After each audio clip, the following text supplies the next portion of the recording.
नमस्ते. आपले अरविंद गणेश दामले चॅनलमध्ये स्वागत आहे. मी अरविंद दामले आपल्यासमोर प्रस्तुत करीत आहे माझ्याच काही मराठी कविता. हा आहे ह्या कवितांच्या सत्राचा 459वा भाग. ह्या आपल्याला पसंत पडल्या तर चॅनलला सबस्क्राईब करा, लाईक करा, शेअर करा आणि बेल आयकॉन दाबायला विसरू नका. तर पहिली मराठीतली कविता आहे.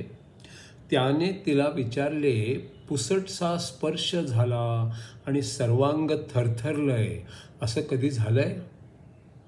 ती म्हणाली, हो, 2-3 वेळा झालंय.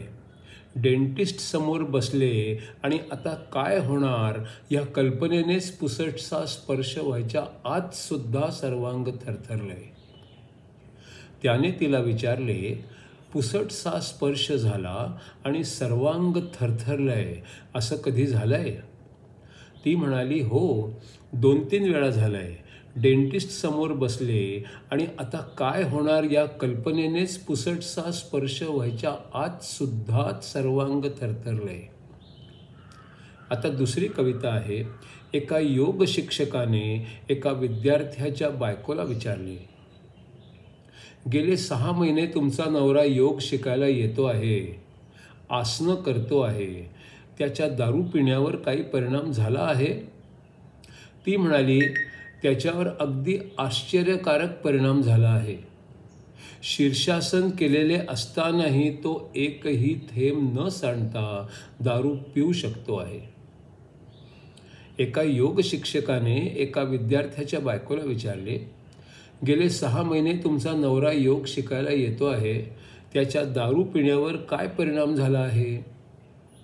ती म्हणाली, त्याच्यावर अगदी आश्चर्यकारक परिणाम झाला आहे. शीर्षासन केलेले असतानाही तो एकही थेंब न सांडता दारू पिऊ शकतो आहे. आता तिसरी कविता आहे. शंकराचार्य लिखित विवेक चूडामणी याच्यावर आधारित 5वा भाग. ब्रह्माच्या पाशी आत्मा नेहमीच हजर असतो, संपत्तीच्या मुळे आपण आत्म्यापाशी नसतो. ब्रह्माच्या पाशी आत्मा नेहमीच हजर असतो, संपत्तीच्या मुळे आपण आत्म्यापाशी नसतो. पैसा अडका पृथ्वीवरचा तो इथेच राहून जातो, इथल्या कर्माचे फल आपण इथेच ठेवून जातो. पैसा अडका पृथ्वीवरचा तो इथेच राहून जातो, इथल्या कर्माचे फल आपण इथेच ठेवून जातो. कर्मकांड अन पूजा अर्चा इथेच राहून जाते, त्यागदान संन्यास सारे इथेच राहून जाते. कर्मकांड अन पूजा अर्चा इथेच राहून जाते, त्यागदान संन्यास सारे इथेच राहून जाते. नात्यातील कोणी काही दिले इथेच राहून जाते, पालकांना पुढच्यासाठी काही करणे संभव नसते. नात्यातील कोणी काही दिले इथेच राहून जाते, पालकांना पुढच्यासाठी काही करणे संभव नसते. मिळणे साठवणे यांची इच्छा सोडून द्यायला हवी, खरोखरचा एकांत संन्यास यांनी प्रगती व्हायला हवी.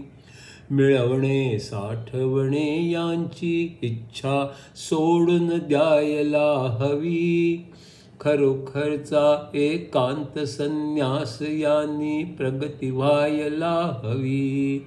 खरे ज्ञान मिळवले तर मुक्तीचा प्रयत्न व्हावा, इंद्रियजन्य क्षणिक सुखापासून दुरावा व्हायला हवा. खरे ज्ञान मिळवले तर मुक्तीचा प्रयत्न व्हावा. इंद्रियजन्य क्षणिक सुखापासून दुरावा व्हायला हवा. शक्य असेल तर सद्गुरूचा शोध घ्यायला हवा. कर्म आणि विचार त्याच्या सल्ल्याने व्हायला हवा. शक्य असेल तर सद्गुरूचा शोध घ्यायला हवा. कर्म आणि विचार त्याच्या सल्ल्याने व्हायला हवा. पाच पाच इंद्रिये आपली सुखेच शोधित असतात. त्यांच्यापासून मिळणारी सुखे क्षणिकच असतात. पाच पाच इंद्रिये आपली सुखेच शोधित असतात. त्यांच्यापासून मिळणारी सुखे क्षणिकच असतात. क्षणिक सुखांची सगळ्यांना सवय लागून जाते. ते न मिळाले तर ते कारण दुःखांचे होते. क्षणिक सुखांची सगळ्यांना सवय लागून जाते. ते न मिळाले तर ते कारण दुःखांचे होते. प्रयत्नपूर्वक सद्गुरू आम्हा सत्यावर एकाग्र करतो. मनाला विचलित होण्यापासून तोच थांबवतो. प्रयत्नपूर्वक सद्गुरू आम्हा सत्यावर एकाग्र करतो. मनाला विचलित होण्यापासून तोच थांबवतो. मनात आले काही त्याचे महत्त्व कमी करतो. मार्गातील अडथळा बनण्यापासून रोखून धरतो. मनात आले काही त्याचे महत्त्व कमी करतो. मार्गातील अडथळा बनण्यापासून रोखून धरतो.